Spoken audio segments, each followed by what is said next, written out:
A telescope array in Thailand, typically focused on routine celestial surveys, captured something entirely unexpected. Its sensors registered not one or two, but three distinct tails, all emanating from a single comet, yet pointing in demonstrably different directions. For anyone with a foundational understanding of cometary mechanics, how these cosmic wanderers interact with solar radiation and particle flows, the immediate reaction is a visceral tension. The image presented a profound violation of the fundamental timeline every astronomer had been taught to expect.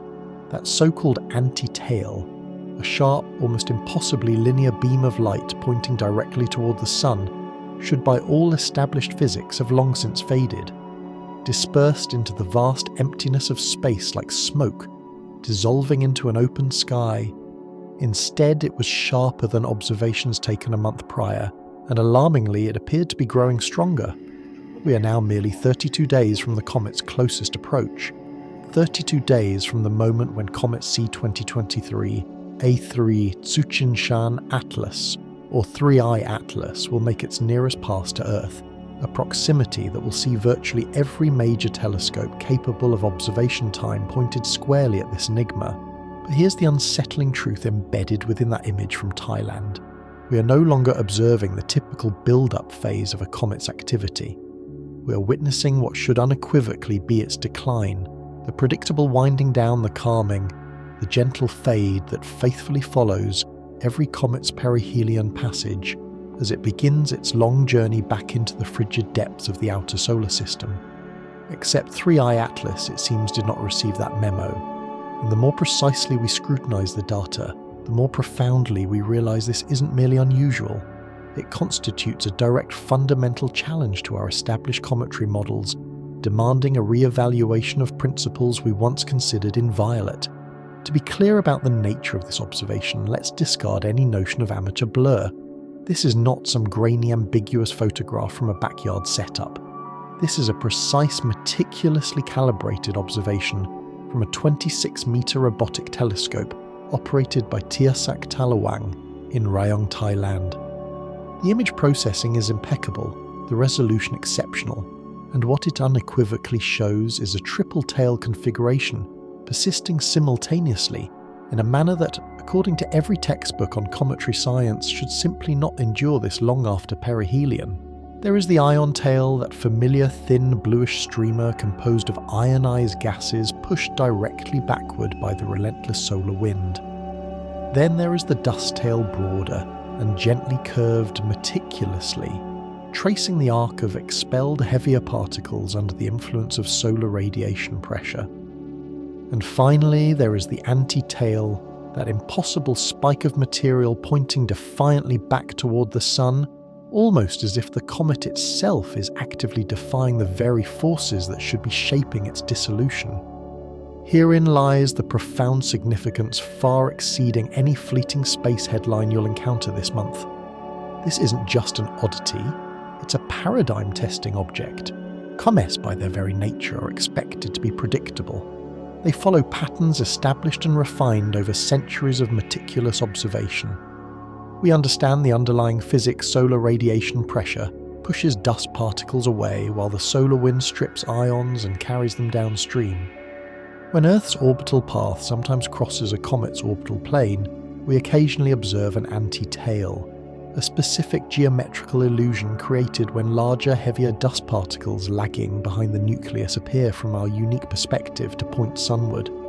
However, such anti-tails are intrinsically temporary. They typically peak precisely when our planet crosses the comet's orbital plane, offering us that fleeting, unique edge on view, then dissipate and fade over days or at most a few weeks, as those heavy particles spread out, and our viewing geometry changes. By the time a comet is 18 days past its closest approach to the Sun, these structures should be no more than spectral suggestions, faint smudges detectable only through heavily processed long-exposure photographs if one is exceedingly fortunate. Yet 3I Atlas, now 17 days past perihelion, presents an anti-tail that appears sharpened with an almost unnatural precision. If one were to meticulously align images from early November alongside this recent Thailand observation, the expected decay is conspicuously absent. What emerges instead is a startling intensification. We witness a structure that appears to be actively organising itself more tightly, more coherently, as if some unknown mechanism, either intrinsic to the comet or operating within its immediate environment, is actively maintaining it against every dissipative force that should by all accounts be tearing it apart. And it is at this juncture that the scientific mind begins to formulate the questions that disrupt the sleep of astronomers. What unique particle population could sustain such a precise beam structure? What specific outgassing pattern could provide this persistent, focused emission? What precisely are we truly observing? Before we delve deeper, it is critical to understand the gravity of this situation. This is not the realm of clickbait astronomy or sensationalism disguised in scientific terminology. The underlying data is rigorously real. The observations are being independently confirmed by multiple disparate sources. The Virtual Telescope Project, a renowned initiative, has captured similar structures. Esteemed comet observer Michael Yeager has meticulously documented the anti-tail's evolution throughout October and November. Networks of amateur astronomers across Asia, Europe and the Americas are all consistently reporting the same phenomenon. When veteran comet observers, individuals who have dedicated decades to meticulously tracking hundreds of these celestial objects, begin to employ terms like unprecedented and unexpected, it is imperative to pay close attention. These are not individuals prone to facile excitement. They have witnessed comets fragment flare and execute spectacular displays. Yet they are collectively asserting that this particular object is fundamentally different. So over the ensuing minutes we shall embark on a collective investigation. Not as passive viewers, but as active participants, genuinely striving to comprehend the unfolding cosmic events above our heads.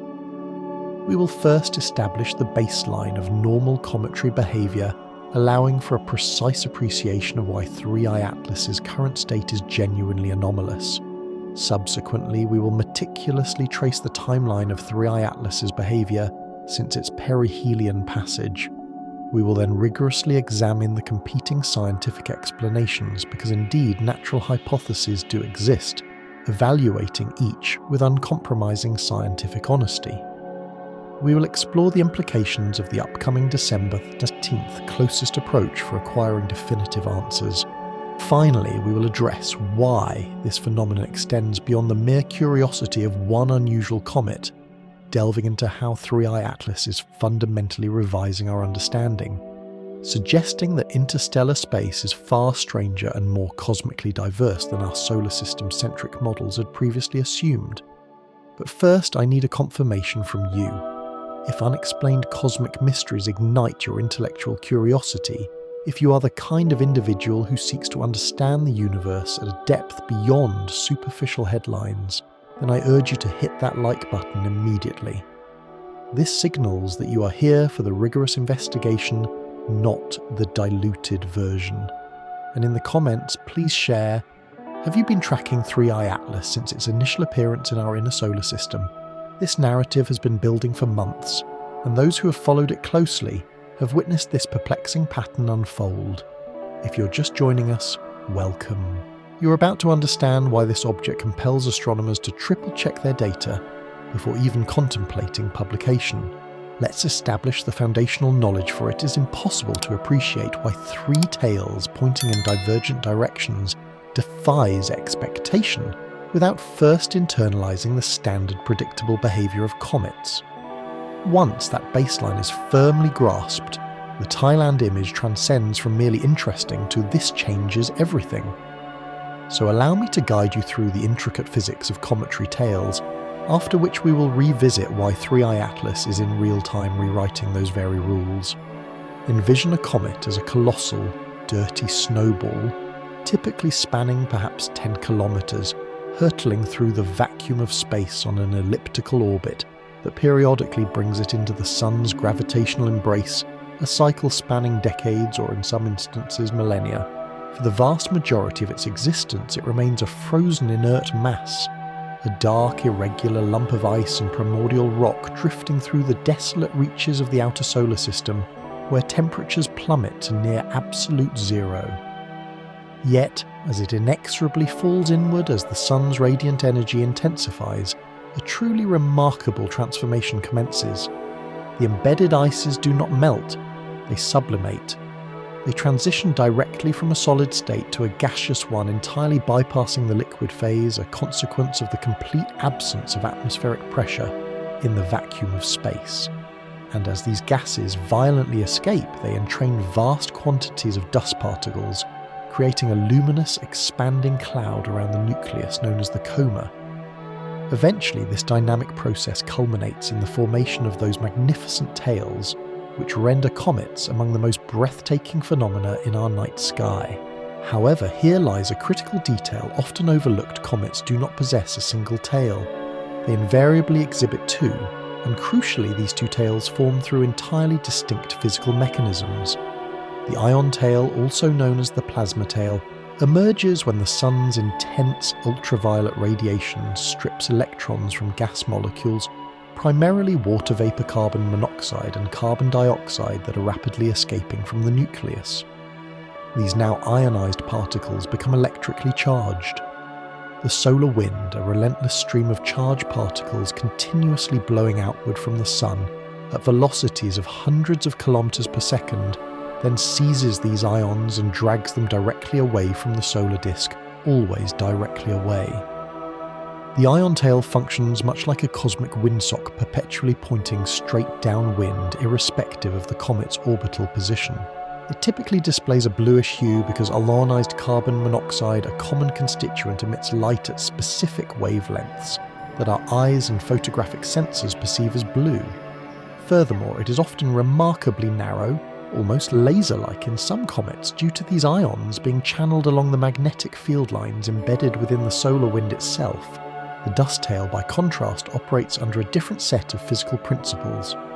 Dust particles, microscopic grains of rocky material and carbon compounds, intermingled with ice, do not respond to the solar wind's magnetic influence. Instead, they respond to radiation pressure, the subtle yet persistent physical push exerted by photons of sunlight. While it may sound like a concept from science fiction, photons undeniably carry momentum. When billions of photons strike a microscopic dust grain every second, they collectively impart a tiny but cumulatively significant force that gently pushes the particle away from the sun. However, dust particles are considerably more massive than individual ions, and thus they are not swept away instantaneously. They lag behind the comet's nucleus. And because the comet itself is continuously moving along its orbital path, these lagging particles trace out a graceful curved arc. This explains why dust tails are characteristically broad and curved, resembling a majestic banner trailing along the comet's orbital trajectory. They typically appear yellowish or white because they are reflecting incident sunlight rather than emitting their own light. These tails can stretch for millions of kilometers, sometimes far exceeding the length of ion tails, as these dust grains continue to drift outward long after their initial expulsion from the nucleus. So far, this aligns perfectly with established models. Two tails, two distinct mechanisms, both thoroughly understood. But then there is the anti-tail, and this is where the optics and the current mystery become exceptionally intriguing. An anti-tail is not a third distinct type of tail arising from a novel physical mechanism. Rather, it is fundamentally a line-of-sight effect, a geometric illusion that manifests precisely when Earth's orbital path happens to traverse the plane of a comet's orbit. Picture this: the comet is continuously shedding dust particles as it moves through space. The majority of these particles disperse into the expansive curved dust tail we can readily observe. However, the largest particles, grains a millimetre or more in diameter, some potentially pebble-sized, are not propelled away as efficiently by the subtle force of radiation pressure. They are simply too massive. Consequently, they tend to remain closer to the comet's orbital plane, lagging behind the nucleus, but not being swept into the broad diffuse dust tail. When Earth serendipitously passes through this specific orbital plane, we're afforded an almost edge-on view of this thin disk of large particles. From our unique perspective, these particles then appear to coalesce into a distinct spike, pointing emphatically back toward the Sun, even though their actual distribution is a flat disk encircling the comet's orbital path. A famous historical example of a prominent anti-tail was Comet Rowland in 1957, which briefly captivated observers with its dramatic sunward spike before fading as expected. Herein lies the critical non-negotiable point: anti-tails are inherently temporary phenomena. Their visibility peaks precisely when Earth crosses the orbital plane, granting us that perfect transient edge-on perspective. Yet within a matter of days, or at most a few weeks, our viewing geometry inevitably shifts.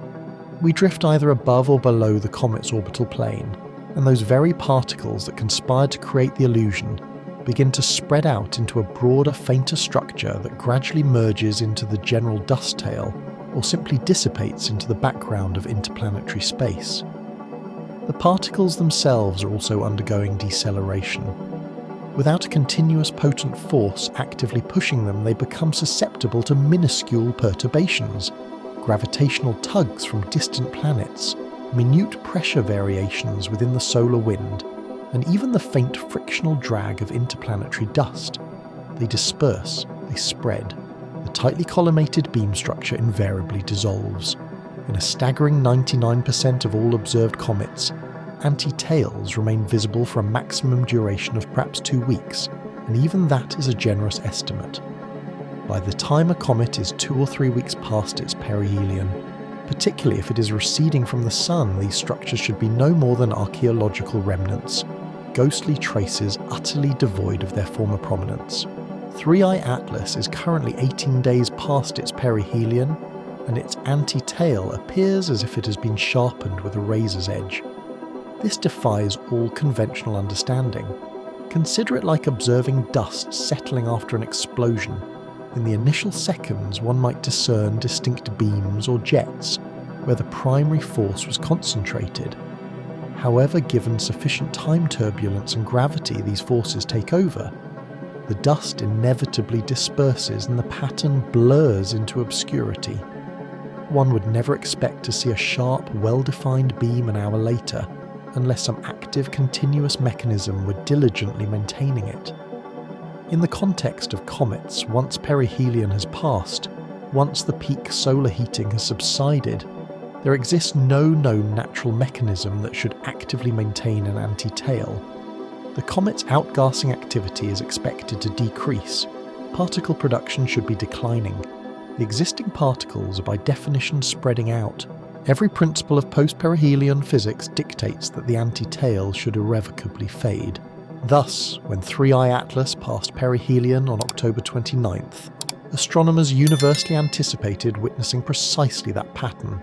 They expected the anti-tail, which had been duly observed in late September and early October, to reach its peak around perihelion, perhaps linger for an additional week or so, and then conclusively dissolve as the comet receded from the Sun, and Earth's viewing angle shifted. They anticipated the standard two-tail configuration ion and dust to dominate with the anti-tail, becoming a mere memory discernible only through arduous archival image, retrieval, and heavy processing.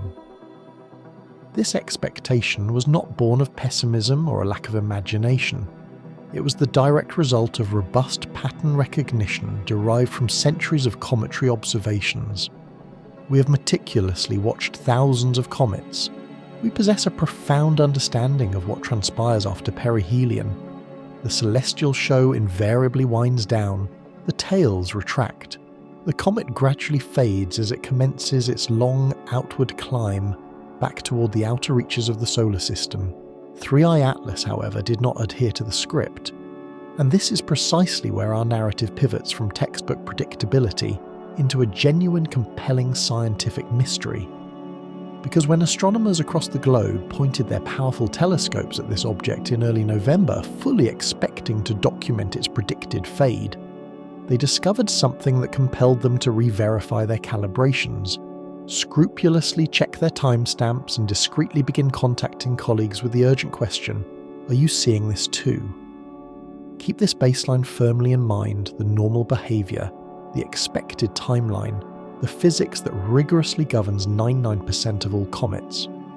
Because what we are about to explore is that elusive 1% case the anomaly that is forcing scientists to fundamentally rethink their models. And this entire saga commences with a series of observations that progressively violated every checkpoint on the expected timeline. Let's rewind to September. 3i Atlas is inbound, diligently approaching the Sun, and astronomers are meticulously documenting its behaviour as it enters the inner solar system. Michael Yeager, along with other seasoned comet observers, begins to notice the anticipated anti-tail developing. This is entirely expected. Earth is gradually approaching the crossing point of the comet's orbital plane, and the viewing geometry is setting up perfectly to render that thin edge-on disk of large particles visible. Images captured from mid to late September clearly reveal an anti-tail structure, a distinct spike extending sunward from the nucleus precisely as predicted. As of this moment, nothing anomalous has occurred. This is textbook cometary behaviour.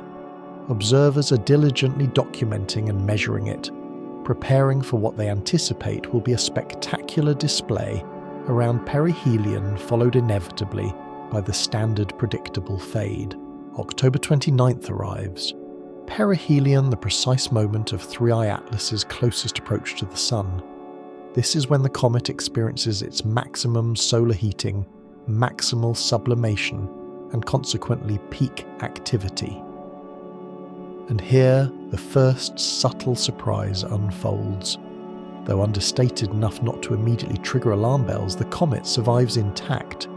One might logically think, of course it survives. Comets endure perihelion all the time, and that assertion would generally be correct. However, based on 3i Atlas's pre-perihelion brightness and activity patterns, there had been some informed speculation that it might fragment or even split during its fiery passage around the Sun. Indeed, some comets do succumb to such stresses. The intense thermal stress, the rapid and extensive sublimation, and inherent structural weaknesses within the nucleus can collectively lead to a catastrophic breakup. Yet 3i Atlas did not fragment. It traversed perihelion as a single coherent object, which was welcomed news for observers, ensuring there was still an object to study.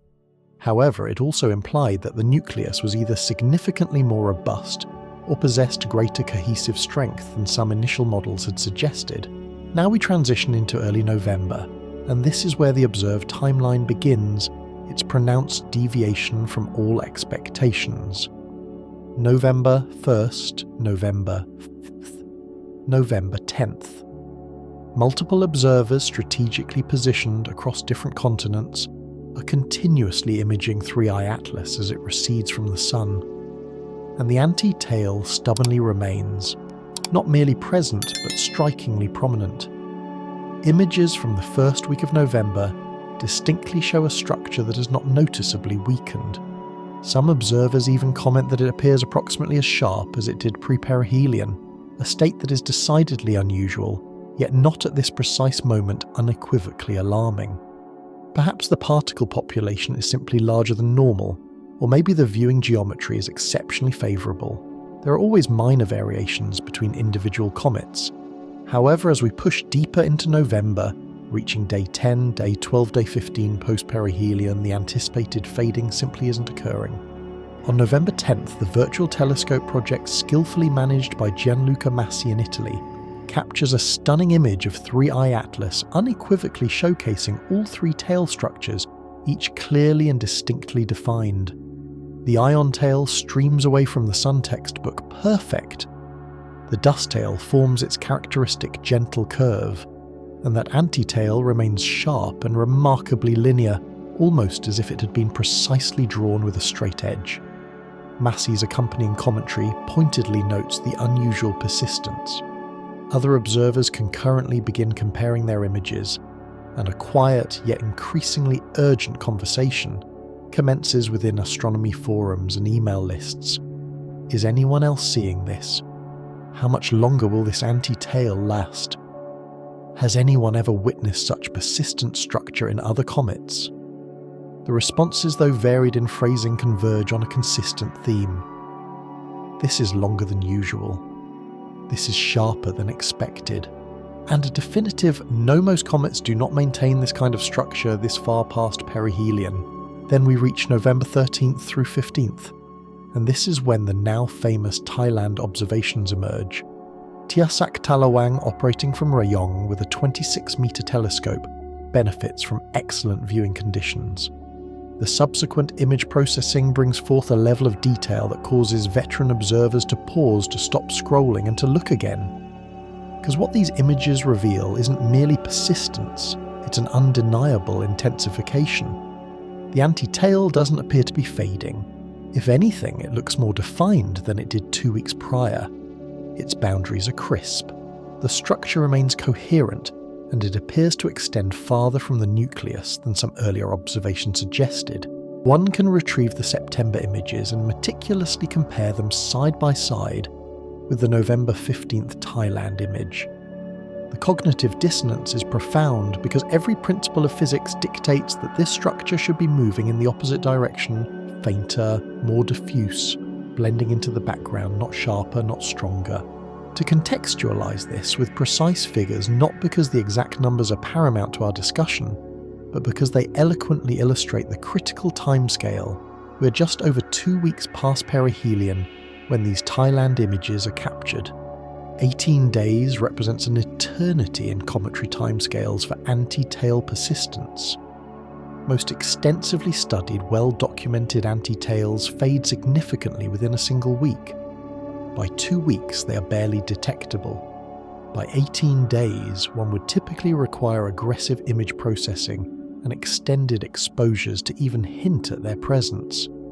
Yet 3i Atlas's anti-tail is conspicuously appearing in moderate exposure images without resorting to extreme processing. This is not a subtle anomaly. It is a screaming data point unequivocally declaring that something fundamentally different is occurring here. And this is where the principle of pattern recognition becomes critically important.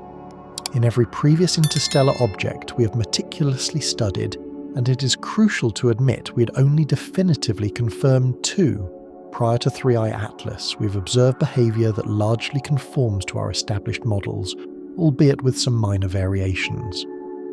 2i Borisov, the other confirmed interstellar comet, largely behaved as expected. It possessed an unusual composition, yes, with different ratios of certain molecules, but its tail structures faithfully followed the standard cometary playbook. It did not maintain anti-tails beyond normal timescales, nor did it exhibit persistent structures that defied decay predictions. 3i Atlas, by stark contrast, is charting entirely new territory, and the paradoxically frustrating yet endlessly fascinating aspect is that each successive checkpoint where we fully expected its behaviour to normalise 1 week, post-perihelion 2 weeks 18 days, has instead presented continued and baffling anomaly. Astronomers are now drawing comparisons between 3i Atlas's anti-tail persistence and some of the most complex comets ever recorded. Comet Hale-Bopp in the late 1990s famously displayed multiple tail structures and intricate activity, but even Hale-Bopp's features adhere to a predictable evolutionary trajectory. At equivalent post-perihelion stages, its complex structures were observed to be calming, not intensifying. Comet Holmes, which underwent a dramatic outburst creating a massive diffuse coma, still followed dust dynamics that were scientifically explicable within weeks. We can point to numerous unusual comets throughout history, and yet they all ultimately conform to the immutable physics of particle dispersion and decay. 3i Atlas has now reached a point where it should be conforming, and it conspicuously is not. This precisely is what has seized the scientific community's attention. Not simply that it is unusual comets do occur, but that its unusual behaviour is persisting well past the point where such anomalies typically fade into the expected background. So we arrive at mid-November with a situation that urgently demands explanation. 3 distinct tails, all clearly defined, an anti-tail that has rigorously maintained its structure for at least 3 weeks, and remarkably potentially intensified. Observations from multiple independent sources unequivocally confirm this perplexing pattern, and a growing, uncomfortable realization is settling in whatever model we ultimately apply to explain this phenomenon. It must account for sustained structure actively defying the dissipative forces that by now should have utterly erased it. The timeline itself stands as irrefutable evidence. Each date represents a critical data point, and when these points are meticulously plotted, what emerges is not the anticipated downward curve of fading activity. Instead, we observe a flat line or potentially even an upward trend, depending on the precise metrics used to quantify sharpness and spatial extent. This precisely is the anomaly, this is the central enigma we're investigating. And this brings us directly to the observations that ignited the current wave of scientific scrutiny and public fascination. The Thailand images are not merely a confirmation of what was already known. They constitute the clearest, sharpest, most undeniable documentation to date of a structure that should simply not be this prominent this long after perihelion. The 26-metre telescope in Rayong, Thailand, while not a colossal instrument like Hubble or the European Southern Observatory's Very Large Telescope, possesses a crucial advantage that these larger facilities sometimes lack: persistent, dedicated observing time and the unwavering commitment of an observer who's been meticulously tracking Comet Atlas. Tia Saktalawang, the operator of this instrument, found viewing conditions on the nights of November the 13th through 15th to be perfectly aligned. Clear skies, minimal light pollution in the observing direction, and the comet positioned at an optimally favourable altitude above the horizon. The resulting images revealed a level of detail that profoundly underscores why ground-based, often amateur-driven astronomy continues to contribute meaningfully to professional research. The three-tail structure is immediately and strikingly obvious. One does not require expert knowledge to discern it. The ion tail extends upward in the frame, a thin bluish streamer faithfully dragged directly away from the sun by the solar wind. One can clearly perceive its characteristic straightness, the way it maintains a narrow, almost column-like integrity, even as it stretches across the instrument's field of view. The dust tail arcs gracefully to the side, broader and more diffuse, reflecting sunlight with that characteristic yellowish-white glow derived from myriad small particles scattering light in all directions. It curves gently, meticulously following the comet's orbital motion, exactly as the physics of radiation pressure predicts. And then there is the anti-tail pointing in the diametrically opposite direction from the ion tail, aiming steadfastly back toward the sun, a sharp, linear feature that appears almost artificial in its remarkable definition.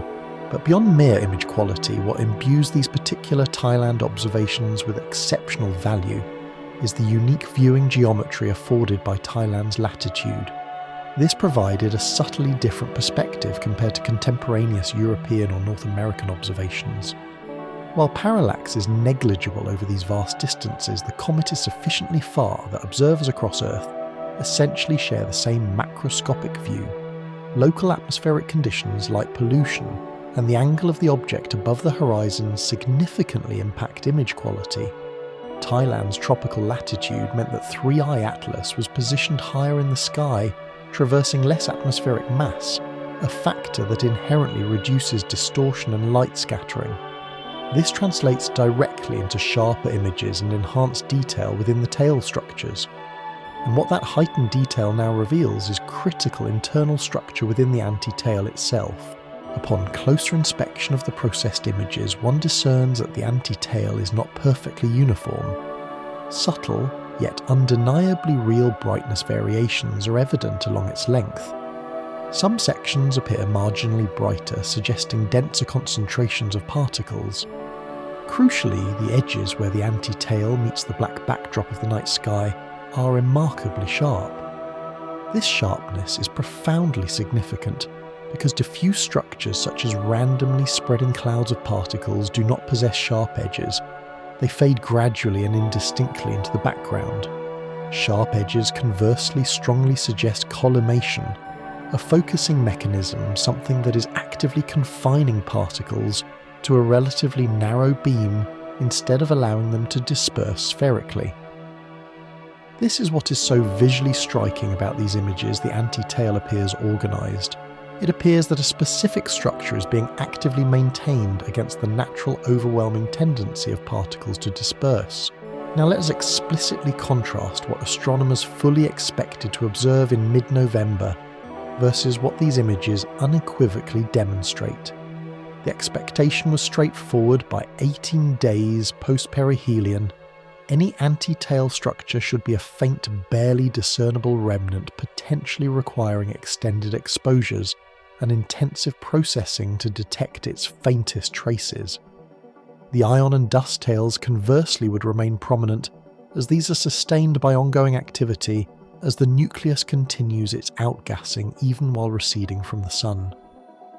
But the anti-tail, that transient geometrical artifact of large particles confined to the orbital plane, should by all rights be fading into utter obscurity.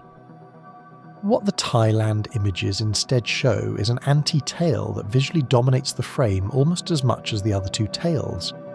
It is not an afterthought. It is not something one must strain to perceive. It is strikingly present, bold and undeniably obvious, demanding a rigorous explanation.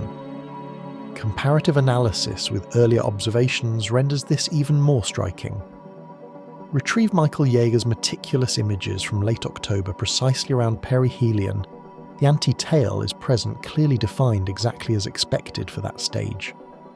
Now jump forward to the Virtual Telescope Project's November 10th image, still present. Still sharp, perhaps. One could argue it's roughly equivalent in brightness to perihelion. Now crucially examine Thailand's November 15th images. The anti-tail is not weakened. If one meticulously compares brightness profiles, measurements of the light intensity emanating from different sections of the tail, the anti-tail in mid-November is comparable to, or quite possibly brighter than it was at perihelion. That precisely is the data point that compels astronomers to pause, to scrutinise and to question everything, because brightness in the tail structure directly correlates with either particle density or particle size. Either there are more particles in the anti-tail now than there were at perihelion, which implies ongoing active production, or the particles are significantly larger and reflecting more light, which raises profound questions about the source of these large particles this far past peak activity. Expert reactions while measured are unequivocally intrigued. Gianluca Massi has commented on the remarkable persistence of the structure. Michael Yeager's detailed observing logs note the unexpected continuation. Even Avi Loeb, the Harvard astrophysicist who has become renowned for posing uncomfortable, paradigm-challenging questions about unusual celestial objects, published a concise but impactful Medium article on November the 16th, specifically addressing Comet Atlas's anti-tail and cautiously raising the possibility that conventional explanations might prove insufficient. We will delve into these competing theories shortly, but the critical takeaway here is that this is not fringe speculation. This is mainstream astronomical observation yielding results that simply do not conform to the standard template. And individuals who have dedicated their entire careers to studying comets are unequivocally stating that this is unusual enough to warrant profoundly deeper investigation. There is also the broader context of what these images represent in terms of observational capability.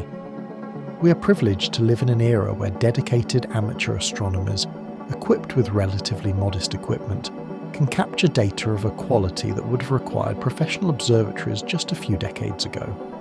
Advanced CCD cameras, sophisticated image processing software, and precisely automated tracking mounts, these tools have democratized astronomy to the point where a dedicated observer in Thailand can contribute images that professional researchers not only cite, but incorporate directly into their rigorous analyses. The Thailand observations are not merely visually appealing pictures. They are robust scientific data, meticulously time-stamped and calibrated, unequivocally showcasing a phenomenon that directly challenges our established models. And they are an integral part of a larger global network of observations, all consistently confirming the same fundamental fact. Comet Atlas is maintaining a triple-tail structure well past the point where theoretical understanding dictates it should have long since simplified into the standard two-tail configuration. So we are left with this compelling image, this impossible persistence, and a fundamental question that can no longer be avoided. If solely natural processes fully explain this, what specific mechanism is producing and sustaining this anti-tail structure? 18 plus days post-perihelion, what unique particle population? What specific size distribution? What ongoing activity pattern could possibly account for this? And if natural processes are insufficient, if we are fundamentally missing something in our existing models, what precisely are we missing? These profound questions propel us directly into the realm of competing hypotheses, because science by its very nature does not permit mysteries to linger unanswered indefinitely. Science constructs explanations, rigorously tests them against empirical data, and then refines or discards them based on the weight of that evidence. Currently, there are 3 primary natural explanations actively being discussed within the scientific community, each possessing inherent strengths, yet each also grappling with significant problems. Let us examine them with uncompromising honesty one by one, because a thorough understanding of where conventional explanations encounter difficulties is precisely how we begin to appreciate the true depth and complexity of this cosmic mystery. Theory 1: Massive dust grain population. This represents the most conservative explanation, the one that most closely adheres to known physics, without invoking anything exotic or revolutionary. The underlying premise is straightforward. If 3I Atlas, during its approach to perihelion, shed an unusually prodigious quantity of exceptionally massive dust grains, particles a millimetre or more in diameter, perhaps even akin to small pebbles, then these particles would simply be too heavy for solar radiation pressure to rapidly propel away. They would consequently remain gravitationally bound closer to the orbital plane, thereby creating the persistent anti-tail appearance. And precisely because of their considerable mass, they would take a significantly longer time to disperse, while gravitational perturbations and solar wind pressure would still exert an influence. Their effects would be much slower than on smaller dust grains. Thus, the observed persistence could plausibly be explained by the sheer volume and mass of this anomalous particle population. There are simply so many large particles that even 18 days of natural dispersion have not thinned them below the threshold of detectability. This theory possesses undeniable merit. It necessitates no new physics, nor does it invoke exotic, previously unobserved processes. It merely requires that 3I Atlas produced a significantly greater quantity of massive particles than typical comets.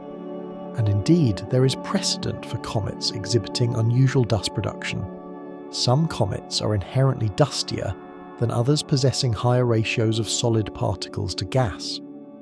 If 3I Atlas possesses an internal structure prone to easy fragmentation, or if its intense encounter with the Sun triggered a more extensive breakup of its surface layers, it could plausibly have released a substantial cloud of millimetre scale and larger debris. Such debris would indeed form precisely the kind of flat disk we're observing, and its prolonged longevity could be accounted for by its sheer mass and quantity. However, here we encounter a significant problem: the sharpness. If we're observing a massive population of large particles gradually spreading out over an 18-day period, we would logically expect to see considerable blurring. We would anticipate the anti-tail to be perceptibly widening its edges, becoming increasingly diffuse as individual particles drift at slightly varying velocities and angles. Instead, the Thailand images distinctly show incredibly sharp boundaries. The anti-tail maintains a remarkably narrow profile. This observation strongly suggests either continuous replenishment, new large particles are being added incessantly to replace those that drift away, or the presence of some as yet unknown focusing mechanism actively keeping them collimated. Continuous replenishment this far past perihelion is exceedingly difficult to justify. Cometary activity invariably diminishes as a comet recedes from the Sun, sublimation rates decrease, and particle production should be declining, not maintaining a steady output of large grains. And as for a focusing mechanism, radiation pressure pushes particles away, it does not focus them. There is no known natural process that would actively collimate a beam of millimetre-scale particles in this specific configuration. Therefore, Theory 1 explains some aspects of what we observe the persistence, but profoundly struggles with the observed sharpness and the apparent non-dispersion of the structure. It is not impossible. It could be that our viewing geometry is coincidentally hiding the dispersion, making a wider spread appear narrower due to projection effects. But this requires a series of fortunate angles that seem increasingly unlikely, given the protracted duration of this persistence. Theory 2, icy fragmentation and subnuclei. This hypothesis posits that 3I Atlas's nucleus underwent a breakup event either during or shortly after, perihelion producing multiple large icy fragments. These chunks of the original nucleus, ranging from meters to possibly kilometers across, would then effectively act as temporary mini-comets, each actively sublimating and producing its own small coma and tail. However, because they would initially be in close proximity, having just separated from the parent body, their individual outgassing plumes could interact and collectively create complex overlapping tail structures. Under this model, the anti-tail would be sustained by ongoing sublimation from these fragments as they slowly separate and gradually drift along the comet's orbital path. This theory too has precedent. Comets do indeed break apart. We have observed numerous fragmentation events, and the resulting debris fields can be spectacular. Comet Shoemaker-Levy 9 famously fragmented into over 20 pieces before its dramatic impact with Jupiter. Comet 73P Schwarzmann-Warman 3 similarly split into dozens of pieces during its 2006 apparition. Fragmentation can certainly produce complex structures, and if the fragments are sufficiently large and icy, they can remain active for extended periods, generating tails that appear to overlap and merge from our perspective. But once again, we encounter significant problems. Firstly, we lack direct, unambiguous evidence of fragmentation. Observers have been monitoring 3I Atlas with intense scrutiny. While the nucleus is not resolved as a distinct disk, it is simply too distant and too small for that we can precisely measure the central brightness concentration.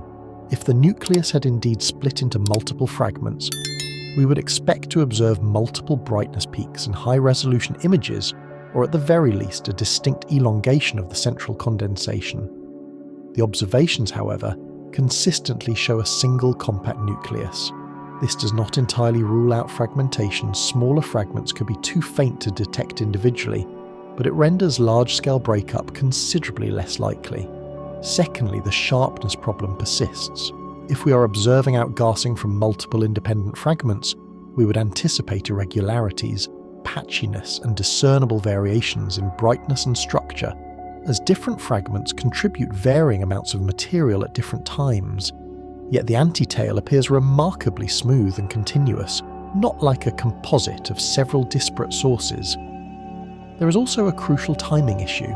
If fragmentation occurred at or near perihelion, we would expect the fragment separation to steadily increase over time, as each piece follows a subtly different orbit. This increasing separation should lead to more complex and chaotic tail structures, not ones that appear sharper and more organized. The fact that the anti-tail maintains such coherence strongly suggests either that the fragments are still extraordinarily close together, moving in almost identical orbits, which is plausible for the first few days but becomes increasingly improbable over weeks, or that there is no fragmentation, and we're observing a single nucleus producing this structure through some other, as yet unidentified mechanism. Theory 3 directed jets from stable vents. This is arguably the most intriguing conventional explanation precisely because it invokes a mechanism we know exists in comets, yet one that is rarely observed with such striking persistence. The core idea is that 3I Atlas's nucleus possesses one or more exceptionally active regions, specific vents or fractures that are producing focused collimated jets of gas and dust. If these jets are oriented such that they eject material in a relatively narrow cone, and if the nucleus's rotation is unusually slow, or if the vent is fortuitously located near one of its rotation poles, then the jet could plausibly remain pointed in approximately the same direction for extended periods. In this model, the anti-tail is not an optical illusion of lagging particles. It is a sustained active jet emanating directly from a specific location on the nucleus that happens to point sunward from our current viewing angle. Jets are demonstrably real. We have observed them on numerous comets. The Rosetta mission to Comet 67P Churyumov-Gerasimenko directly imaged jets erupting from the nuclear surface, some of them quite collimated and persistent. Jets form when subsurface ice is heated unevenly, creating internal pressure that eventually ruptures the surface in localized spots. Once a vent opens, it can remain active for as long as there is sufficient ice beneath it to sublimate. And if the vent is narrow and the gas pressure is high, the jet can indeed be tightly focused, creating a beam-like structure rather than a diffuse amorphous cloud. So the underlying physics is sound. Jets can create sharp features. They can be sustained over weeks if the vent remains active, and they can point in directions that might appear unusual depending on the nucleus's orientation and our viewing geometry. The primary challenge with this theory, however, lies in rotational smearing. Comets invariably spin. Comet nuclei typically possess rotation periods ranging from a few hours to several days. As the nucleus rotates, any fixed vent on its surface would sweep through a circular path much like the beam from a lighthouse. From our Earth-based perspective, we would observe the jet appearing brightening as it rotates toward us, then fading as it rotates away. Over multiple rotations, this effect would create a fan-shaped or conical structure in the tail, not a consistently narrow linear beam. For a jet to create a persistent sharp linear feature like the anti-tail, the nucleus would either have to be rotating extraordinarily slowly, so slowly that the jet's direction changes minimally over the weeks we have been observing, or the vent would have to be located precisely at one of the rotation poles, aligned with the spin axis, ensuring it always points in the same general direction, regardless of the nucleus's rotation. Both scenarios are certainly possible, but they are statistically unlikely.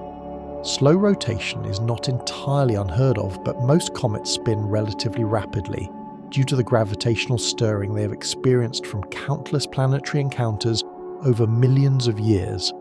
And having a vent precisely at the pole in an orientation that coincidentally happens to create a sunward-pointing jet at this specific moment represents a felicitous concatenation of circumstances. It is not impossible coincidences do occur, but when one begins stacking multiple such coincidences, unusual composition, a conveniently located vent, fortuitous viewing geometry, extended activity, the explanation begins to feel less like a robust scientific model and more like a contrived tailored fit. Thus we are presented with three natural explanations, each capable of accounting for some aspects of the observations, but each struggling with others. The massive dust grain theory explains persistence but falters on sharpness. The fragmentation theory explains complexity but lacks direct evidence of breakup and fails to explain coherence. The directed jet theory explains focus but necessitates unlikely geometry. This precisely is where science becomes messy and profoundly interesting. Because when the standard models are insufficient to fully encompass the observed data, two distinct options emerge. Option 1, diligently refine the existing models, combine elements from different theories, or propose hybrid scenarios. Perhaps it's a combination of massive dust grains and directed jets. Perhaps it's fragmentation producing a few exceptionally large pieces, one of which possesses a particularly active, well-placed vent. These hybrid explanations can certainly work, but they inevitably introduce considerable complexity. And there exists a guiding principle in science, Occam's razor, which posits that simpler explanations are generally more likely than complex ones, all other factors being equal. Option 2, consider whether there is something fundamentally unique about 3I Atlas's origin that renders our conventional models based solely on solar system comets insufficient. And this is precisely where the interstellar factor ascends to critical importance.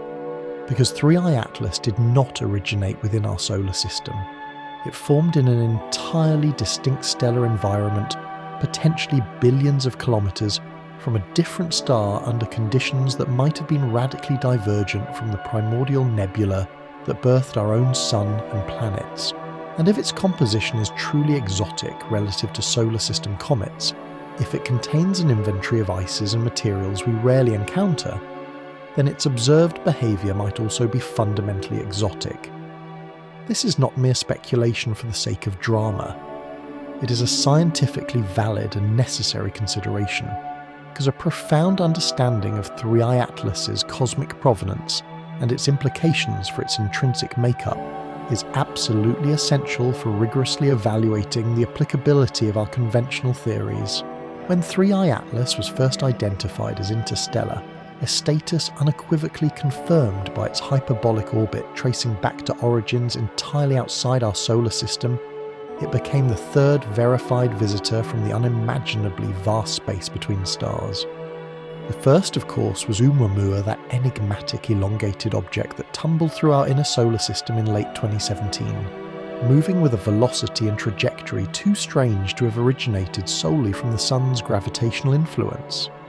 The second was 2I Borisov, a more conventionally appearing comet that emerged in 2019, whose behaviour largely mirrored what we would expect from a comet, with the crucial distinction that its trajectory definitively confirmed its extraterrestrial origin. And now 3I Atlas arriving in 2025, revealing that interstellar objects are not only more common than once theorised, but also far more diverse than a sample size of 3 can fully encapsulate. But here is what renders its interstellar origin so profoundly significant for this investigation. Comets born within our solar system formed roughly 4.6 billion years ago from the very same colossal cloud of gas and dust that gravitationally collapsed to form the Sun and planets, what we refer to as the solar nebula. The precise chemical composition of that nebula was dictated by the specific blend of elements present in this particular region of the galaxy at that epoch: hydrogen, helium, oxygen, carbon, nitrogen, and trace amounts of heavier elements, all in proportions that we can meticulously measure in meteorites, in planetary atmospheres, and within comets themselves. Our solar system's comets are in essence chemical fossils from that primordial era, and their icy compositions faithfully reflect the specific conditions of the outer solar nebula where they coalesced. Water ice predominates intermixed with carbon dioxide, carbon monoxide, methane, ammonia, and other more exotic molecules in smaller quantities. 3I Atlas, however, formed in a different nebula orbiting a different star. We do not know which star.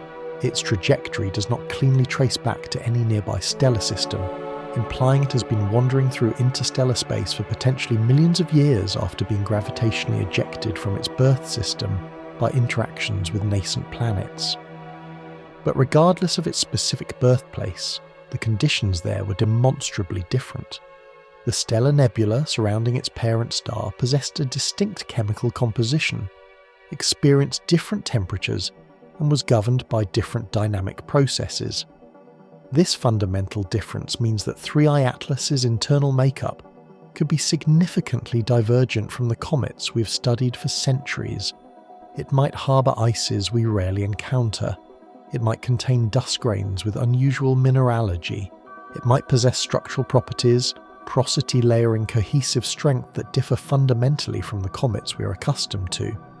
Previous spectroscopic observations of 3I Atlas conducted by both Hubble and ground-based observatories equipped with spectrographs have already detected carbon-based molecules in its coma. Specifically, they found compelling evidence of molecular carbon chains and potentially carbon monoxide in higher abundances than are typically observed in solar system comets. Carbon monoxide is particularly interesting because it is a highly volatile ice. It sublimates at significantly lower temperatures than water ice.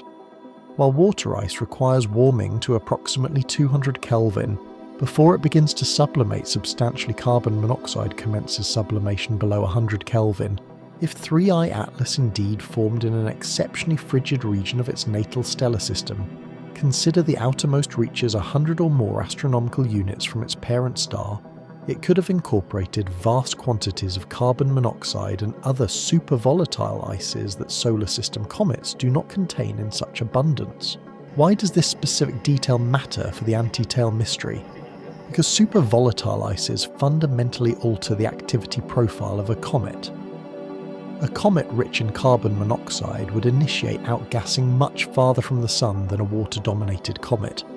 Crucially, it would remain active longer as it recedes from the Sun because these volatiles continue to sublimate even at much lower temperatures.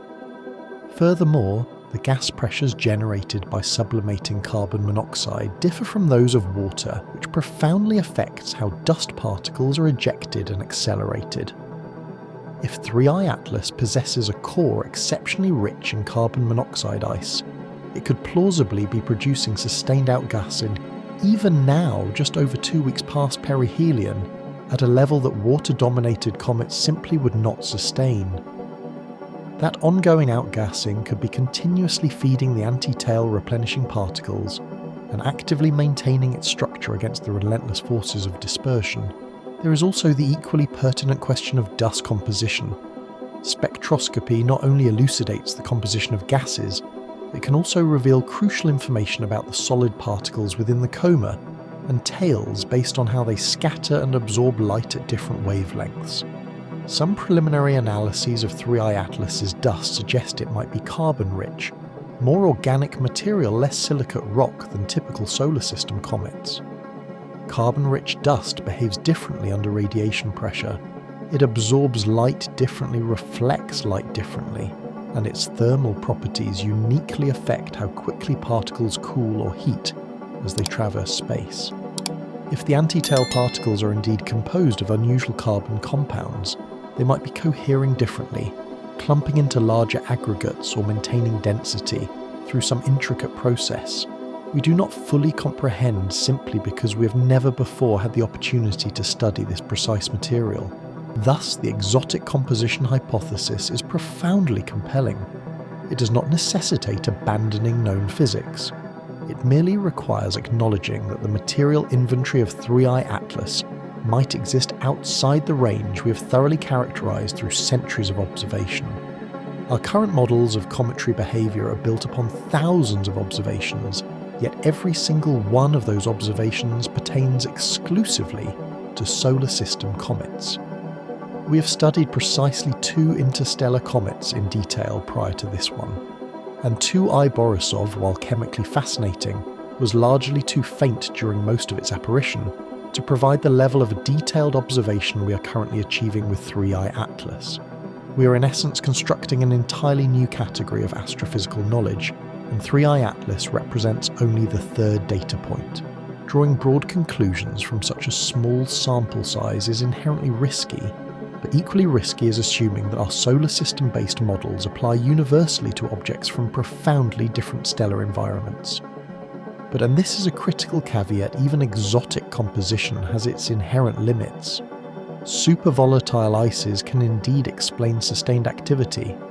Unusual dust properties can explain some optical characteristics, but can they fully explain the sharpness and the persistent coherence of the anti-tail structure against 18 days of relentless dispersion? Can carbon monoxide outgassing alone truly maintain a collimated beam of particles when radiation pressure, solar wind turbulence and orbital mechanics are all conspiring to spread them out in all directions? This is where even the exotic composition theory encounters the same fundamental problem as the more conventional theories.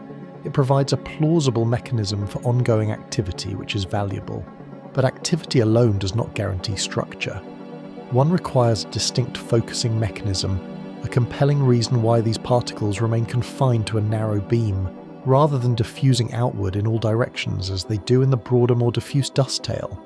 And that brings us to the uncomfortable edge of this investigation. The point where plausible natural explanations, while still possible, demand a stacking of assumptions and fortuitous circumstances to fully account for the observed phenomena. It is not that any single assumption is inherently unreasonable. Large particles exist, jets exist, exotic ices exist.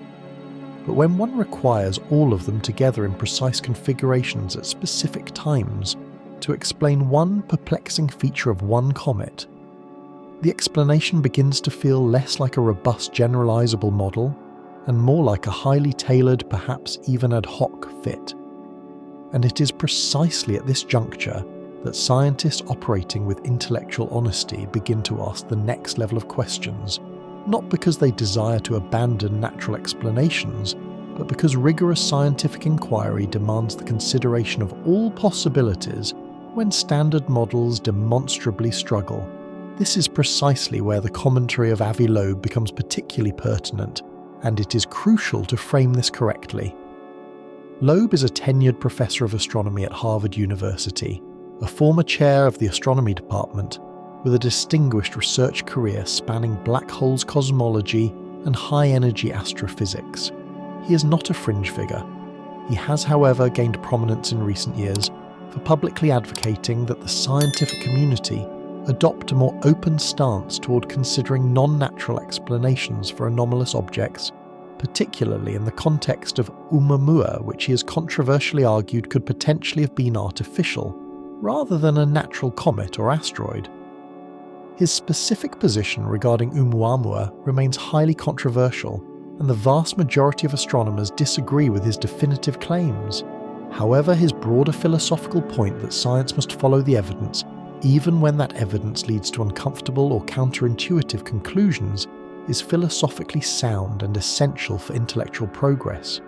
In his November 16th Medium article concerning 3I Atlas, Loeb cogently points out that if the anti-tails particles are observed to be moving at velocities significantly higher than what natural outgassing processes can typically produce, then that observation would unequivocally demand an explanation beyond mere sublimation pressure. Natural outgassing from comets typically accelerates particles to speeds of a few hundred meters per second, occasionally up to a kilometer per second in very active jets.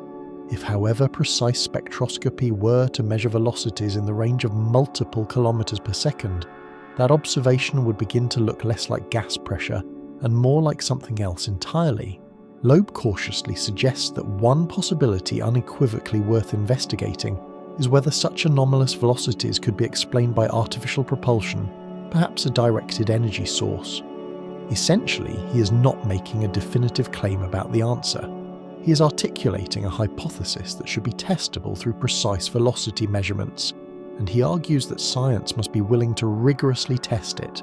Most astronomers, upon hearing this, will immediately and quite rightly focus on refining the natural explanations. Extraordinary claims demand extraordinary evidence, and the evidence for an artificial origin would need to be far more compelling than simply the anti-tail is persistent. But herein lies the inherent value of Loeb's position. It powerfully highlights that we currently lack the definitive data to definitively rule anything out. We possess compelling images. We observe intriguing morphology. We have some preliminary spectroscopy. But we do not yet possess precise high-resolution velocity measurements of the anti-tail particles. We do not have high-resolution spectroscopy of the nucleus itself. We lack the observational detail that would allow us to state with absolute scientific confidence, yes, this is unequivocally explained by mechanism X, and we can definitively rule out mechanisms Y and Z. And until we acquire that crucial data, the scientifically appropriate stance is to hold multiple hypotheses loosely, certainly favouring natural explanations, but crucially not closing the door on legitimate questions that could in principle be answered through more precise and comprehensive observations.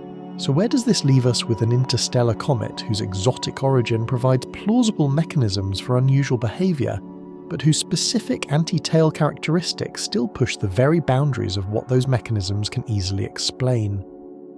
With natural theories that are viable, but not entirely satisfying, and with the crucial awareness that significantly better data is imminent data that possesses the potential to settle this question definitively. The upcoming December 19th closest approach is therefore not merely a milestone for observers hoping for aesthetically pleasing images.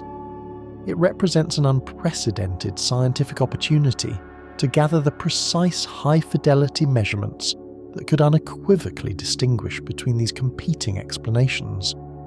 And that precisely is where our collective attention now turns. Because the observations meticulously planned for late December and the critical data they are poised to produce hold the key to transitioning from pervasive mystery to profound understanding. December 19th, 2025. Mark that date because it represents the optimal observation window for 3i Atlas. On that precise date, the comet will make its closest approach to Earth at a distance of approximately 1.8 astronomical units, roughly 270 million kilometers. This is not close by inner solar system standards, it is farther than Mars at its closest to Earth. But in astronomical terms, it is sufficiently close to matter profoundly, because every single kilometre of distance directly impacts the achievable resolution and signal strength of the observations we can make.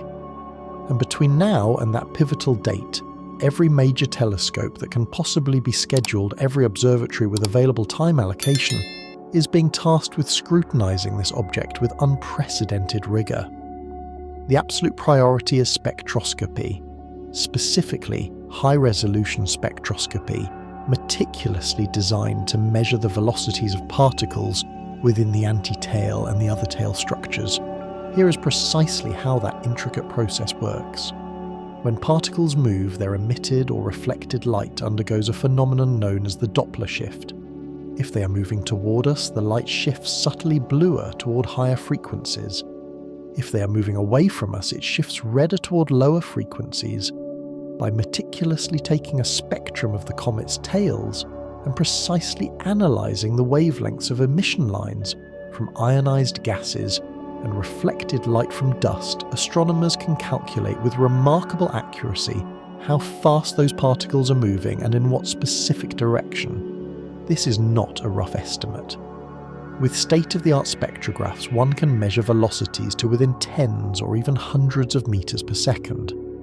That level of precision is more than sufficient to distinguish between natural outgassing, which typically accelerates particles to perhaps half a kilometre per second, and something profoundly more energetic.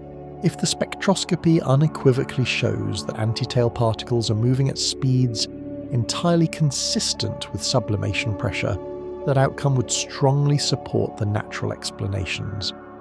It would imply that the particles were indeed ejected by gas pressure from the nucleus and are now simply coasting, gradually slowing due to radiation pressure and spreading due to velocity dispersion. That is the expected result, and it would point toward the exotic ice hypothesis, or the massive particle population theory as the most likely explanations.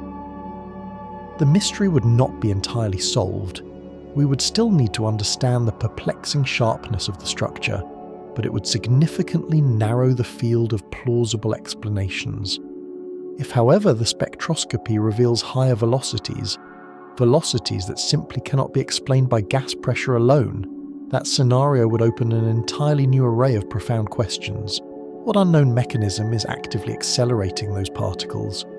Radiation pressure is always present, but it is a gentle cumulative force, not a source of sudden dramatic acceleration. The solar wind can transfer momentum, but again the accelerations are typically gradual. If particles are moving significantly faster than sublimation combined with radiation pressure, can account for an additional powerful energy source would be required. This does not immediately equate to artificial.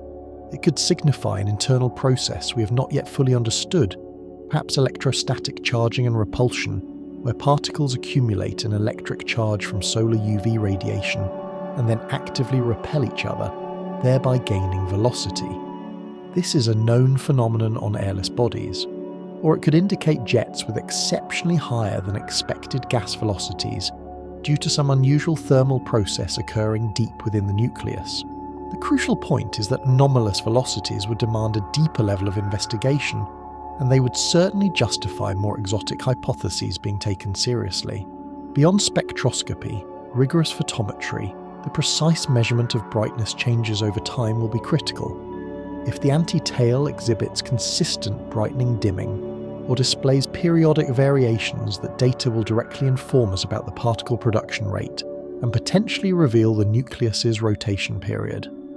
A persistently brightening anti-tail would imply increasing activity, which would be an even more pronounced anomaly, as activity should be universally decreasing as the comet recedes from the Sun. A dimming anti-tail would conversely finally align with expectations and suggest that the unprecedented persistence we have witnessed is reaching its natural limit. Periodic variations, if they consistently match a discernible rotation period, would strongly support the directed jet hypothesis, demonstrating that the jet rotates synchronously with the nucleus, and we are merely observing brightness cycles as it points toward and away from us. Morphological tracking is also paramount. High-resolution imaging obtained throughout late November and December will meticulously map how the anti-tail structure evolves day by day.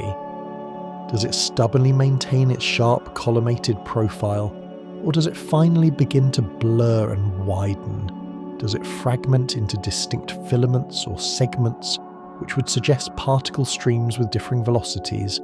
Does it remain rigidly straight, or does it exhibit subtle curvature, which would more clearly reveal the intricate orbital mechanics of the particles?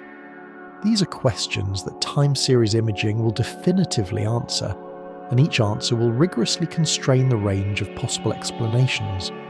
A structure that maintains coherence over weeks, despite all the forces attempting to disperse it strongly, suggests something actively maintaining it.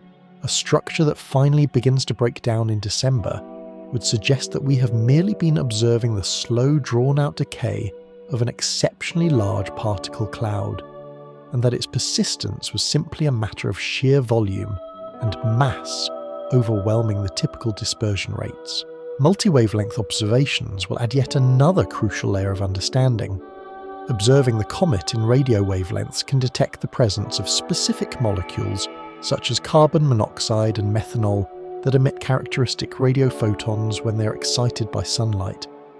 Infrared observations will reveal thermal emission from the myriad dust grains, providing invaluable data about their temperature and composition.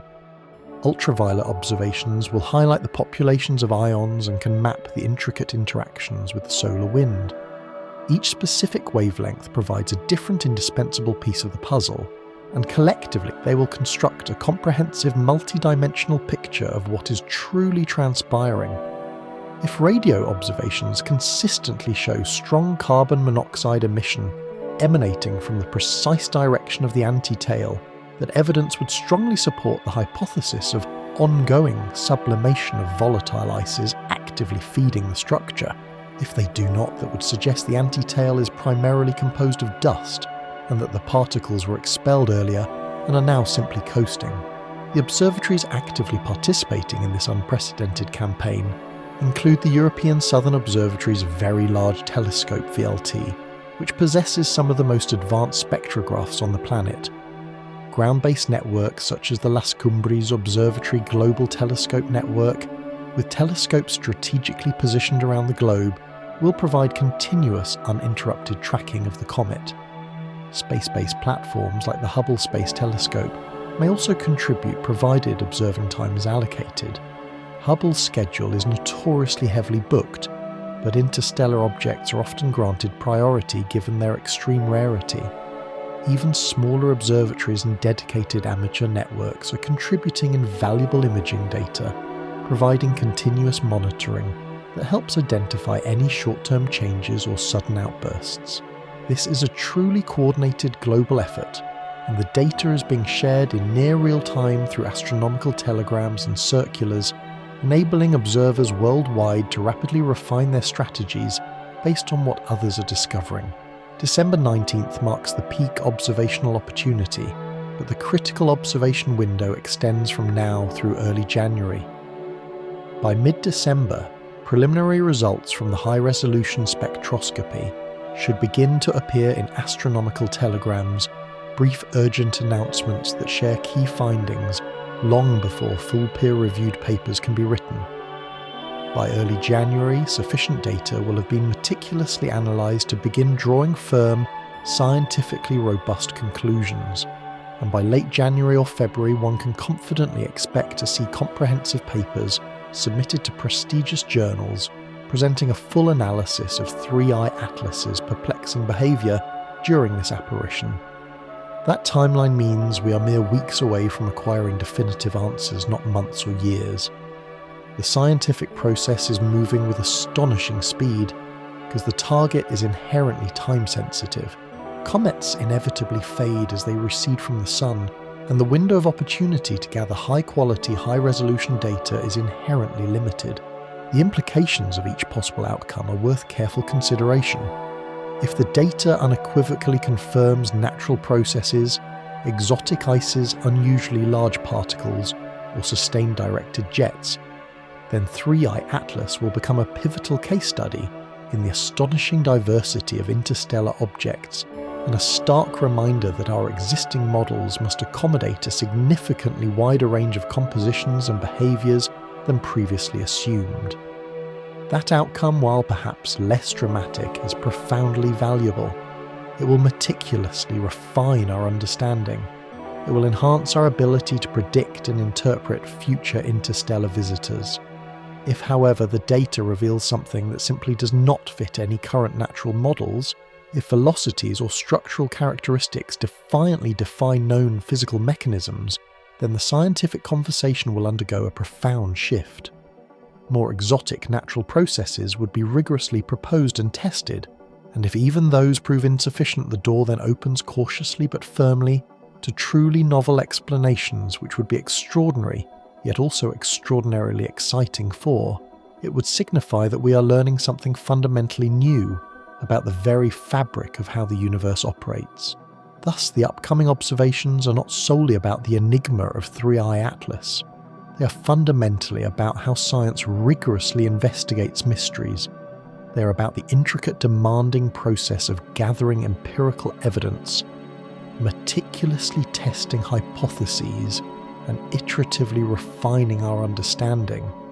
And they are a powerful demonstration that we live in an era where these profound investigations unfold in real time, where dedicated observers and professional researchers collaborate globally, and where interested individuals like you can follow along as groundbreaking discoveries unfold. This is not a mystery that will be solved in secret and quietly announced years later. This is science happening now, and the next 4 weeks constitute the critical window of opportunity.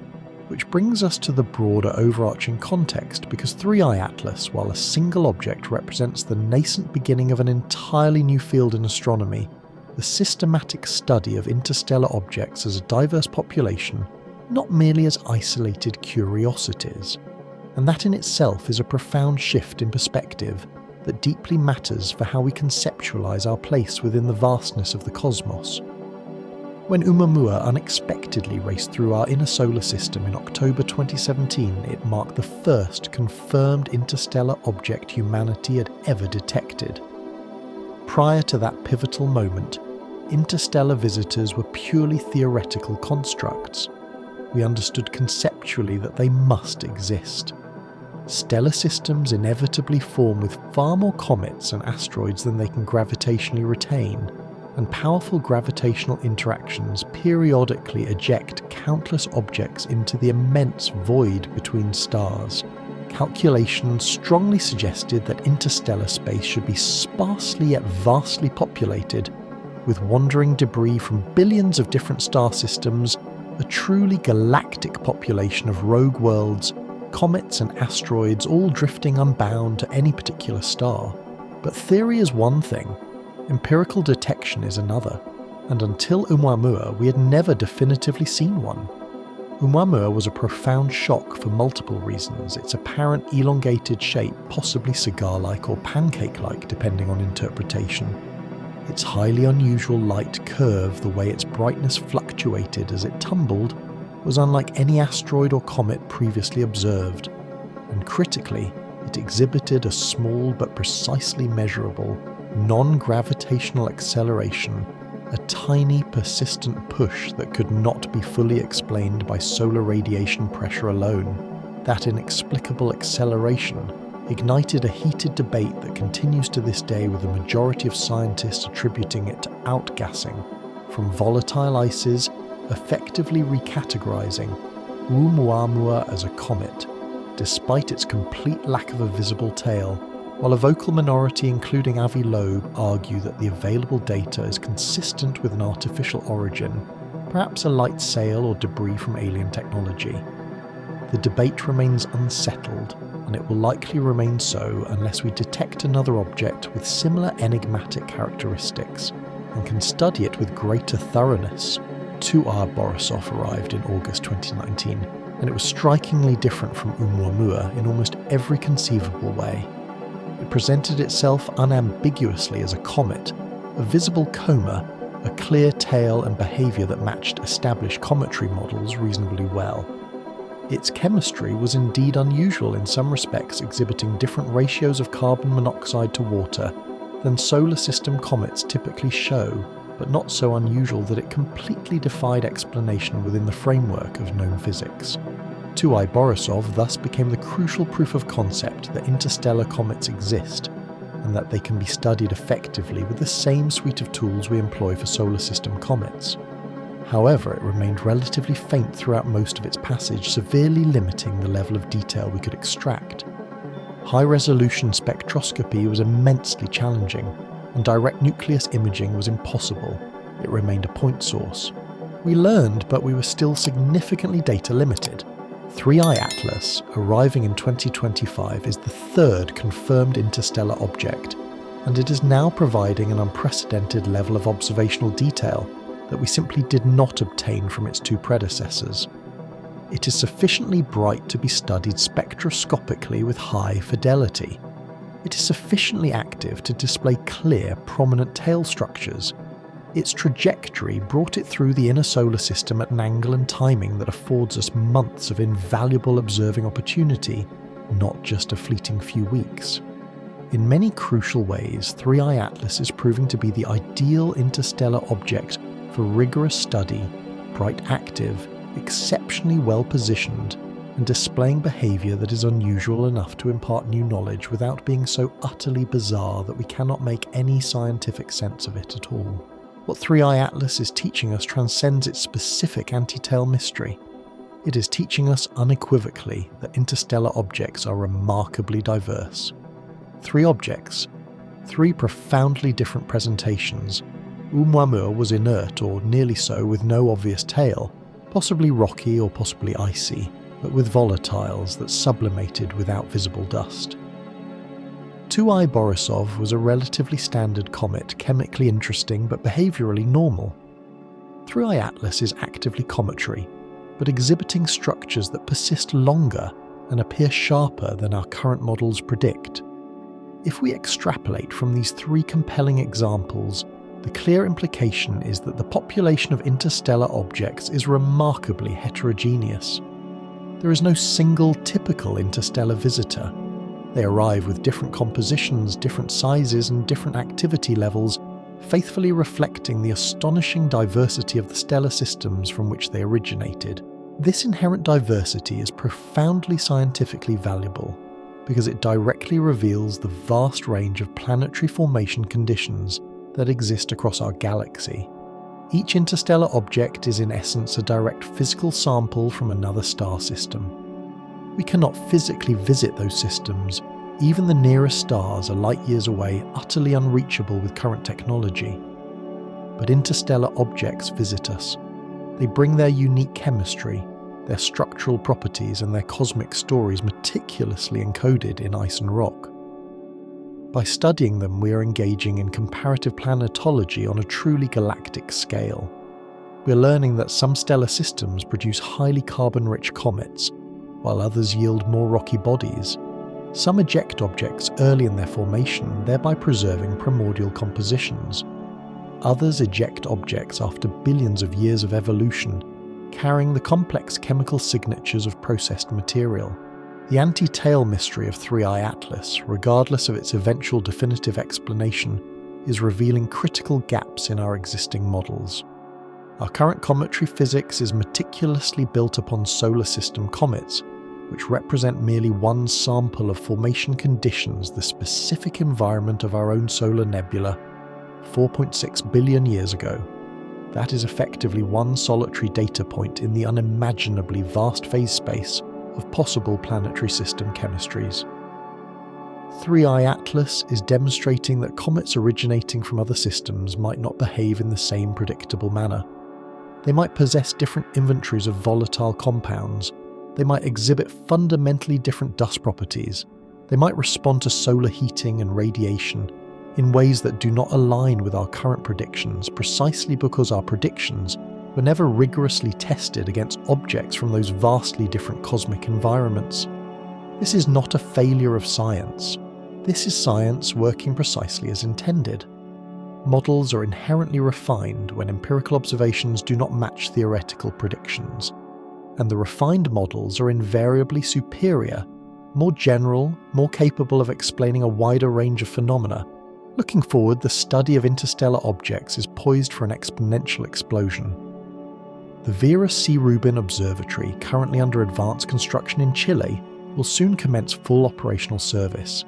It is a revolutionary survey telescope specifically designed to meticulously scan the entire visible sky every few nights, detecting transient events and rapidly moving objects. Its unprecedented sensitivity and vast field of view are optimized to catch faint, fast-moving objects precisely the profile of interstellar visitors. Current conservative estimates suggest that the Rubin Observatory will detect 1 to 2 interstellar objects per month once it is fully operational. That is not a typo. From a mere 3 confirmed interstellar objects in all of human history, we are about to jump to dozens per year. Within a single decade, we could possess a comprehensive catalogue of hundreds, thereby providing statistical samples sufficiently large to accurately characterize the population, identify distinct subtypes, and construct robust predictive theoretical models of interstellar object properties. That impending flood of data will decisively contextualize 3I Atlas. Right now, it is one of only 3. Its unusual behavior makes it a pronounced outlier, but if Rubin detects 10 more objects exhibiting similar anti-tail persistence, suddenly 3I Atlas is no longer an outlier. It becomes an integral part of a newly recognized category. If, however, no other object exhibits this specific behavior, then 3I Atlas truly is unique, and understanding why becomes even more critically important. Either outcome will profoundly advance knowledge, and the rapid pace of discovery means we will not wait decades for answers. The next few years will irrevocably transform interstellar object science from a nascent field, studying rare curiosities, into a mature data-rich discipline with established datasets, sophisticated classification schemes, and robust predictive theories. There is also a profound philosophical dimension to this research. For the vast majority of human history, we could only study that which was gravitationally bound to our own sun. We meticulously mapped the planets.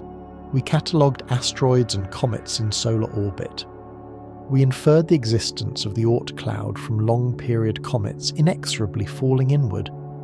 But it was all our stuff material that inherently belonged to our solar system since its primordial formation. Interstellar objects, however, are someone else's stuff.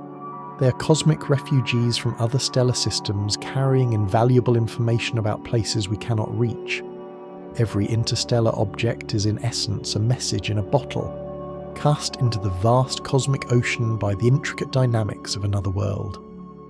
We are now in the extraordinary position of reading those messages of learning, the languages of other star systems' formation histories, and if in the profound process of reading these messages, we ever encounter an object that truly defies natural explanation, an object whose structure, trajectory, or composition cannot, under any rigorous scientific analysis, be reconciled with known astrophysical processes, that would be the most profound message of all. It would signify that we are not alone in shaping matter into intentional designed forms. It would mean that intelligence exists elsewhere in the universe and possesses the astonishing capability to send objects across interstellar space.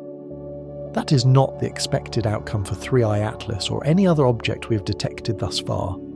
The vast majority of objects will undoubtedly be natural products of stellar and planetary formation with no intentional origin. But the possibility exists, and rigorous science demands that we remain open to following the evidence wherever it may lead. Ruling out an artificial origin requires actually checking, not merely assuming it is impossible because it is improbable. 3I Atlas is directly contributing to that crucial foundation.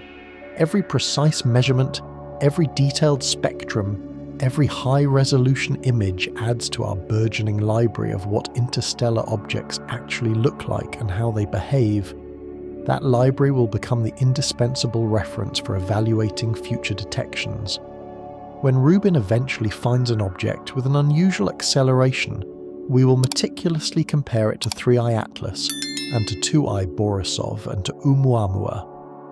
When spectroscopy reveals an exotic molecule, we'll check if similar molecules appeared in previous interstellar visitors. Pattern recognition fundamentally requires patterns, and patterns in turn require copious data.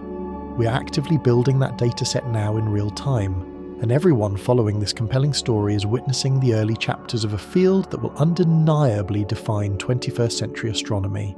So yes, the anti-tail mystery matters profoundly for understanding 3I Atlas specifically, but it also matters immensely for training our observational and theoretical tools on an entirely new class of celestial objects. It matters for meticulously refining our models so they are robustly prepared for the impending flood of data from the Vera-Rubin Observatory. It matters for establishing what normal truly looks like within the diverse population of interstellar visitors so that we can with scientific certainty recognize abnormal when it definitively appears. And it matters because the universe is unfathomably vast and wondrously strange. And every single time we scrutinize something we once assumed we thoroughly understood, we invariably uncover surprises. 3I Atlas is this year's most compelling surprise. There will undoubtedly be more, and each one will teach us that the cosmos is richer, more complex, and far more wonderful than our current albeit impressive understanding fully captures. That ultimately is the very essence of exploration, not knowing precisely what you will discover, but being perpetually ready to learn when you finally find it. So what do we actually know with scientific certainty? We know that a meticulously calibrated telescope in Thailand captured stunning images in mid-November, unequivocally showing 3I Atlas with 3 distinct tail structures, an ion tail, a dust tail, and an anti-tail, all simultaneously visible and sharply defined. We know that this anti-tail, which by all established cometary physics should have faded to near invisibility by 18 days post-perihelion, is instead stubbornly maintaining its structure and potentially even intensifying. We know that multiple independent observations from experienced and reputable astronomers around the world consistently confirm this anomalous behaviour. We know that the standard explanations for anti-tail persistence, exceptionally large particle populations, fragmentation into subnuclei, or directed jets from stable vents, each possess some merit, but each also profoundly struggles to fully account for the observed sharpness and remarkable duration of the structure we are witnessing. And we know that 3I Atlas's interstellar origin strongly implies that its composition could include exotic ices and materials that behave fundamentally differently from solar system comets, thereby providing plausible, though not yet confirmed, mechanisms for its unusual activity. What we do not yet know is the definitive answer. We do not possess the precise spectroscopic velocity measurements that would definitively tell us whether the anti-tail particles are moving at speeds consistent with natural outgassing, or something far more energetic. We do not possess the high-resolution nucleus imaging that would conclusively confirm or rule out fragmentation. We do not have the continuous photometric monitoring that would reveal precise rotation periods and brightness cycles. But here is the crucial, exhilarating point we are about to acquire that definitive data. December 19th is merely 32 days away.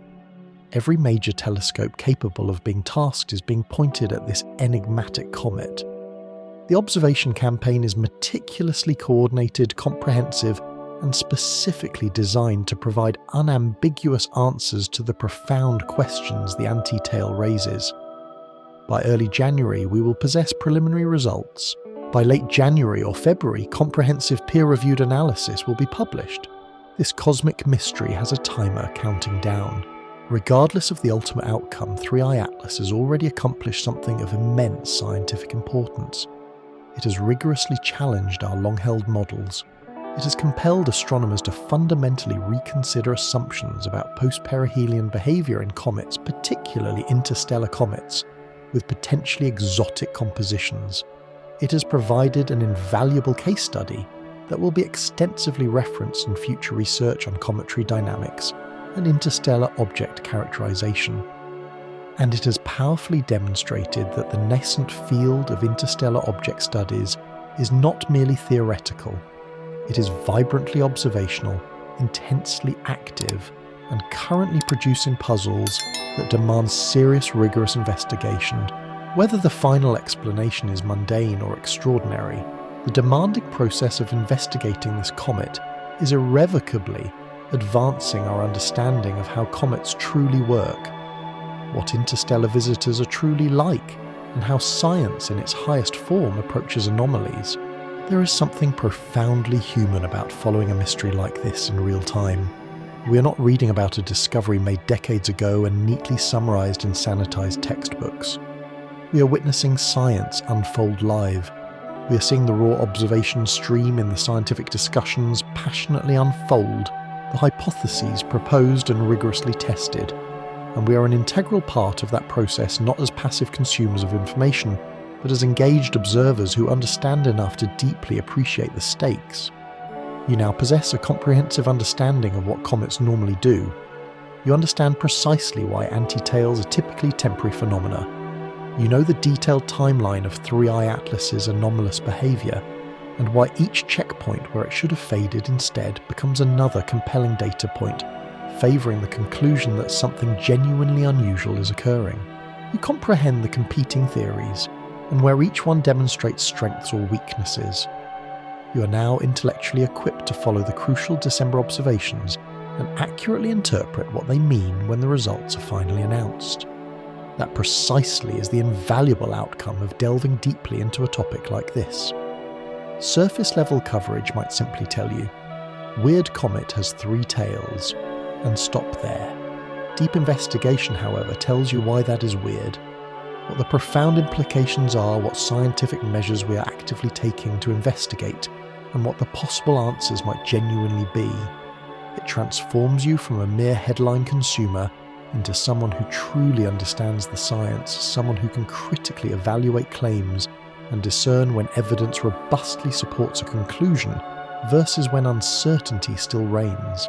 That truly is the kind of scientific literacy that profoundly matters in a world overflowing with information, but often critically lacking in depth. So here is what I need from you. If this kind of cosmic detective work genuinely fascinates you, if you are the type of individual who craves understanding mysteries at a level far deeper than clickbait allows, then I urge you to subscribe to this channel right now so you do not miss the inevitable follow-up. Because there will be a follow-up when the critical December observations stream in. When the spectroscopy finally reveals particle velocities, when we possess definitive answers instead of tantalizing questions, I will be covering it right here. You will undoubtedly want to witness how this profound mystery resolves. You will want to know whether the exotic ice hypothesis holds up, whether the massive particle theory proves correct, or whether something entirely unexpected and revolutionary emerges from the rigorous data. The story is far from over. This video represents Chapter 1, December 19th, and the subsequent analysis will be Chapter 2, and you absolutely do not want to miss the conclusion. Drop a comment right now sharing your current take. Do you believe this is exotic ice composition, producing unusual but ultimately natural behaviour? Do you think it's massive dust grains maintaining structure through sheer volume? Do you believe it's a directed jet from a fortuitously placed vent on the nucleus? Or do you suspect there is something we haven't even considered yet, some novel mechanism or process that our current theories are fundamentally missing? I am genuinely curious where you land after considering all the presented evidence. And if you have been tracking 3I Atlas since its initial identification, please share that too. Those who have diligently followed this object for months have witnessed the mystery deepen step by step, and your seasoned perspective is invaluable. Share this video with anyone in your life who deeply appreciates space mysteries that actual scientists are actively investigating. Not conspiracy theories, not baseless speculation, but real data producing real questions that demand real scientific investigation. This precisely is what science looks like when it is truly working. It is messy, It is uncertain. Competing explanations coexist until definitive evidence decisively tips the scales. Experts will disagree on interpretation. Data will be incomplete until more observations meticulously fill the gaps. But that rigorous process, that unwavering evidence-based approach to understanding the universe, is precisely how we have progressed from merely gazing up at the night sky in wonder to actually comprehending the intricate mechanics of what we are witnessing. And every so often that rigorous process encounters something that simply does not fit the established models. And that truly is when things become profoundly interesting. Three-Eye Atlas is undeniably interesting.